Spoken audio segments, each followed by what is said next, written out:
What's going on, Gaucho fans? We're here with Coach Fergus after the 3-2 win over Stephen F. Austin. And the bats weren't as alive as always today, but the pitching got it done. Can you say something about it? About the pitching or the hitting? Because we were garbage today offensively.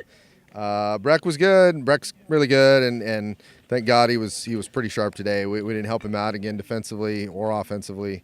We were brutal today, and you know, I don't have an answer for it other than sometimes you just don't play your game, and we were really sloppy and undisciplined, and unlike what we've been when we've been really good. So Breck was great, and Link came in and saved us again, and Ben got a little tired there at the end, and he had trouble missing bats at the end, and he had battled so much, and I think he gave us everything he had, and we needed Link. Gravy was down a little bit today, so Link needed to be a big boy, and he was great, and threw by a couple guys, and so it was huge. So bailed us out. We talk a lot about, finding a way to win, even when you're not great, and we were way less than not great today. We were awful, and so we'll take a win, but we got to get better tomorrow. Otherwise, they're going to bite us again.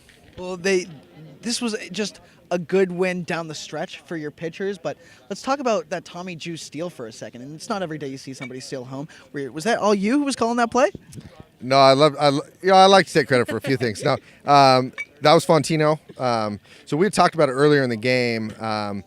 We had noticed that he went to the windup when we get on third, and he was really slow out of that windup, and their catcher has struggled back there, and he throws a lot of breaking balls too, and so we had talked about it because he had noticed it right away, and he says, hey, if we get it again, can we do it? And I said, yeah, absolutely. If we have that matchup again and we can steal one, we want to do that. And so we had prepared for it, and we're ready for it, and we're looking for it at that point, but the call to send him on that particular pitch was Maddie's, and he does a great job over at third, and Tommy, I think, he was excited to do it, but he was a little nervous, like, oh, am I really going to do this? And it worked great, and that's what we're capable of, is doing things like that too. And we've talked about that as an offense a lot. Like, hey, we can hit homers, and that's cool, and it looks exciting, and it gets everybody going. But the ability to manufacture a run, really manufacture a run, and we had to do that today. I mean, the two wild pitches score Armani there that tie it, and then we steal home on that when it goes straight to the umpire. We have that capability, and Matt does a great job over there at third base, and our base runners have practiced some of that stuff. So just a great job, and we needed it today. Well, congratulations, Coach. Thanks. Thanks, Max.